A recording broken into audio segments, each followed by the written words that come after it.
18h à Kinshasa, à 19h dans l'Est de la République démocratique du Congo. Bienvenue à ce jour des nativités, jour de Noël. Alors pour nous, nous sommes là pour débattre l'actualité en RDC qui reste dominée par la publication des résultats partiels où le chef d'État Félix Tshisekedi est en pole position. On va parler aussi de la nativité. Pourquoi l'on doit célébrer cette fête? Voilà ce qui fera la charpente de notre Kinshasa Direct. Bien avant cela, de l'autre côté, nous avons Iselona Jaël. Bienvenue.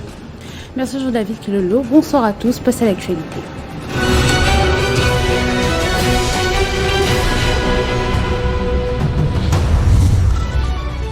25 décembre, plusieurs confessions religieuses à travers le monde célèbrent la nativité du Christ. À Kinshasa, le cardinal Fridolin Ambongo en a profité pour s'exprimer sur le processus électoral en cours. Ce dernier a dénoncé les violences qui ont émaillé le vote organisé du 20 au 22 décembre à travers le pays. Hausse du prix de carburant dans la province de la Chopo, précisément à Kisangani. Le litre de carburant est passé de 10 000 francs congolais le mois passé à 20 000 francs. Une situation qui handicape sérieusement la population locale qui ont en ce jour de nativité du Christ. La population observe un silence éloquent suite à cette pénurie de carburant. Au moins 16 personnes sont mortes lors d'une attaque des hommes armés dans un village au centre du Nigeria. Selon le capitaine Oya James qui a livré l'information, l'attaque a eu lieu dans le village Mouchou dans l'état du Plateau, une région en proie depuis plusieurs années à des tensions religieuses et ethniques. Retrouvez à 19h grâce Salambo dans la grande édition du journal. Entre-temps, Kinshasa Direct se poursuit avec Jean-David Kilolo. Retrouvez toute l'actualité en continu sur www.tele50.cd.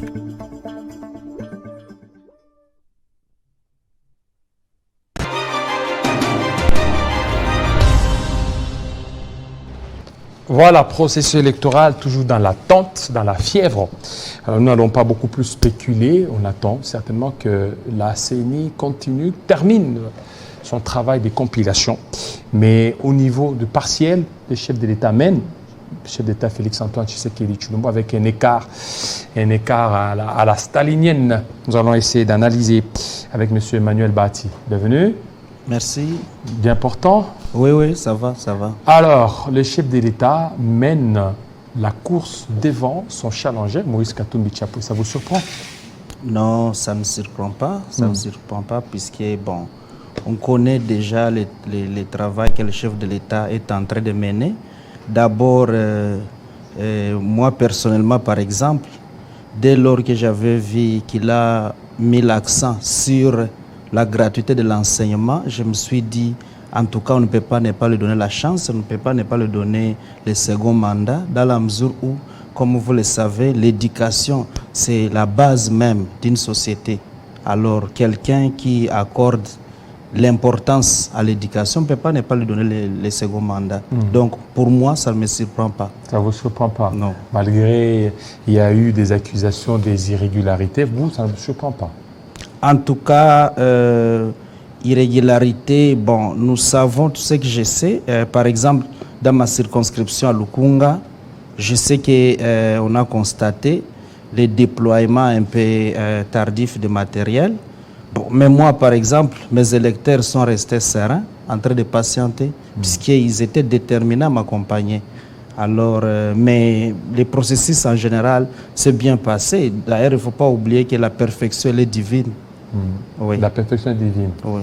Malgré tout ce qu'il y a, donc pour vous, vous donnez à combien à ce processus sur une échelle de 100%, combien?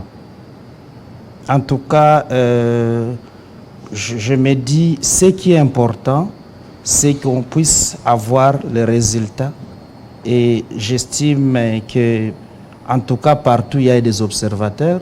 Je n'ai pas vu un seul observateur qui a dit qu'on a fraudé pour le chef de l'État. On sait voir, on sait constater qu'il a battu le record. Donc, j'estime que ceux qui crient, peut-être ils n'étaient pas prêts pour les élections. Mais ces scores-là, c'est vraiment des scores avec beaucoup d'écart. Bien sûr, beaucoup d'écart. Et voilà, s'il faut crier qu'il y a tricherie, mais il faut quand même essayer de comprendre, quand il y a déjà des écarts pareils, comment on peut dire qu'il y a tricherie. Donc moi, je suis serein et convaincu que le chef de l'État a bel et bien remporté ces élections. On attend la CENI qui doit se prononcer, qui doit donner les résultats, mais au regard déjà de ce qu'on voit, on sait constater net et clair qu'il a remporté les élections. Bon, là on attend, c'est encore des circonscriptions, c'est pas encore fini, ils sont encore à quelques pourcentages, oui. On continue beaucoup plus à attendre. Alors, vous êtes aussi, vous êtes secrétaire national au niveau de la FDC. Effectivement. Est-ce que votre parti pourra aussi se retrouver, faire les scores qu'il a fait en 2018? En tout cas, notre regroupement, avec son autorité morale, que je salue en passant, le professeur Bahati Lukwebo Modeste, est un parti bien organisé. Le regroupement aussi est très bien organisé. Vous constaterez que nous sommes les premiers regroupements à avoir aligné assez ou un nombre important de candidats députés nationaux. Et aussi, quand vous constatez lors de la campagne électorale, vous aurez à constater que l'AFDC vraiment a bâti campagne et donc nous étions préparés et nous avons tout fait pour garder notre place et pourquoi pas aller encore un peu plus loin puisque nous c'est ça. Nous, l'autorité morale nous dit toujours on doit travailler, on doit c'est vrai rechercher le pouvoir mais d'une manière démocratique. Donc soyez rassurés que nous allons toujours avoir... Donc vous allez battre partout. Nous allons battre. Vous aurez aussi une majorité, une majorité consistante pour la FDC d'abord au niveau de l'Assemblée nationale. Oui, nous devons en avoir. Vous savez, nous sommes dans l'Union sacrée. Le chef de l'État, il a besoin d'une majorité et nous nous sommes engagés à donner au chef de l'État cette majorité pour qu'il puisse exercer sa politique sans problème, puisqu'il doit poursuivre. Il y a beaucoup de programmes, beaucoup de projets. Il venait de lancer la gratuité de la maternité. Il y a un peu beaucoup qu'il est en train de vouloir faire. Il faut une majorité pour vraiment concrétiser ses programmes. Voilà, pour concrétiser ce programme, vous, personnellement, vous êtes à la tête d'une fondation qui porte d'ailleurs votre nom. Oui. Et c'est quoi l'objectif de cette fondation? Un jour, ça pourra aussi se muter en parti politique? Bon, oui, effectivement, je suis président de la Fondation Bahati Bassem Emmanuel FBBE. Cette fondation, elle se préoccupe d'abord pour l'encadrement de la jeunesse. Vous savez, nous avons beaucoup de jeunes qui sont presque abandonnés, puisque tel que je venais de le dire, il faut donner beaucoup d'importance à l'éducation. Malheureusement, nous avons constaté qu'il y a une catégorie de cette jeunesse qui n'a pas pu bénéficier de l'éducation. Alors, nous faisons tout pour essayer de voir comment les accompagner. Et dans les domaines peut-être sportifs, on essaie de les accompagner, mais également, à part ces domaines sportifs, nous essayons d'accompagner surtout les hommes et les femmes maraîchers. Puisque quand vous regardez déjà l'AFDC, nous sommes convaincus que pour développer notre pays, il faut accorder beaucoup d'importance à l'agriculture. Donc il faut agriculture, pêche et élevage. Alors, si nous accordons beaucoup d'importance à l'agriculture, quand on compare aussi avec d'autres nations qui se sont développées, comme la Chine par exemple, vous constaterez que c'est d'abord l'agriculture. Alors c'est pourquoi ma fondation encadre ces hommes et femmes maraîchers qui évoluent dans ces petits secteurs-là. Nous les formons. La fondation a également des vétérinaires qui accompagnent ceux qui font l'élevage, mais aussi des agronomes.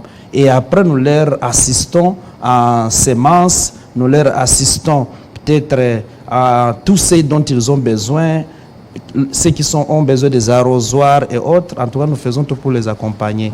Donc voilà. Ça fait combien de temps que la fondation existe? Ça fait pratiquement 10 ans. Nous sommes là. Et c'est d'ailleurs cette même fondation qui a voulu à ce qu'on puisse être aligné. Ils ont sollicité qu'on puisse être aligné comme candidat député national à la fondation. Oui. Et le parti a vu tout ce que nous faisons et a accepté. Et voilà, et au regard déjà de ce qu'on a de constater, nous gardons la tête de la liste AFDC alliée au regard des Des PV qu'on a tendances, ça, déjà. ce sont des tendances. Alors, Des tendances, maintenant, bien sûr. vous êtes là. Qu'est-ce que vous avez déjà fait des concrets par rapport à votre fondation-là? Des concrets, il peut dire que non, ça vraiment, notre fondation a fait étudier tel, notre fondation a fait ça, notre fondation, s'il y a des puits quelque part, il y a des forages, c'est notre fondation. Effectivement, oui. En tout cas, ce qu'on peut dire de concret, il y a un quartier, par exemple, qu'on appelle Kimpe. Ce quartier a fait pratiquement 10 ans. Ils n'ont pas d'eau. Mais grâce à notre fondation, nous avons tout fait pour qu'ils puissent encore avoir de l'eau. Ils ont une borne fontaine et ils sont très contents, très satisfaits de ce que la fondation a fait. Également, quand on part vers Punda, alors, à part ça, nous allons, vous savez, notre ville ici, il y a des coins où vous ne pouvez pas vous imaginer, où il y a la souffrance terrible. Quand vous allez dans un coin comme Mafoufou, c'est à Mongafula, ils n'ont jamais vu l'éclairage. Ils ne savent même pas qu'il y a régie des eaux. Et ils ne rêvent peut-être même pas que peut-être ça arrivera. Mais on sait que peut-être avec les programmes du chef de l'État, peut-être ils finiront par aussi atteindre ces gens-là. À Mbekana, à Mafoufou, ce sont les mêmes réalités. Il n'y a pas d'éclairage, il n'y a pas d'eau, il n'y a pas d'électricité. Mais qu'est-ce que ma fondation a essayé de faire là? Nous avons mis ce qu'on appelle les lampadaires. Et ils ont quand même... Partout là. Oui. Quand vous y passez, même la nuit, vous sentez ça que la porte fondation... votre nom, fondation. Bien sûr, bien sûr. Donc, voilà un peu. Et qui vous finance? En tout cas, la fondation fonctionne sur base de cotisation des membres. Bien sûr, vous n'avez je suis pas le un plus bailleur grand. des fonds derrière? Non, je n'ai pas de bailleurs jusque-là. Je n'ai pas de bailleurs. Mais s'il y en a, ils sont bienvenus. Mais jusque-là, c'est que nous essayons de fonctionner par rapport à nos petits moyens de bord.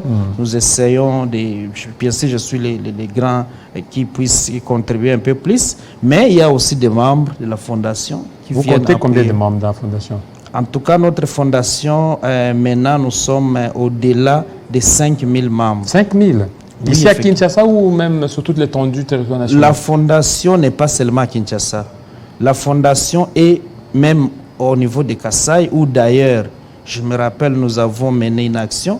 On a essayé de former des enfants qui étaient abandonnés dans la rue. Et aujourd'hui, ces enfants, on les a envoyés, ne fût-ce qu'ils ne demandent pas trop. Des brosses, des bois de cirage, et commencent à s'organiser petit à petit. Donc la fondation est également en Bujimaï, la fondation est au Nord Kivu, la fondation est au Sud Kivu. Donc voilà jusque-là, et nous envisageons aller un peu loin dans d'autres coins du pays. Dans d'autres coins du pays. Oui. Ok, merci beaucoup, monsieur. Surtout de votre passage, monsieur Emmanuel Bati. Merci. Voilà, un dernier mot pour ceux qui vous suivent. Un dernier mot. D'abord, nous disons à tous nos membres, puisqu'on ne peut pas ne pas le dire quand même, puisqu'ils nous ont fortement accompagnés.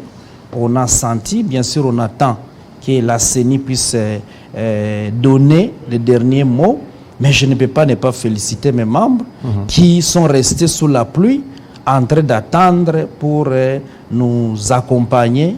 On ne peut pas ne pas les féliciter, mais également... je demanderai à la population congolaise de faire confiance à la CENI, puisque c'est la CENI qui devra donner les résultats des élections, et on a besoin de la paix pour construire le pays. C'est vrai, il y a le chef de l'État qui est là, mais nous avons besoin que notre pays avance. On n'a pas besoin qu'on puisse reculer en arrière. On a besoin que le pays avance pour le bien de tous.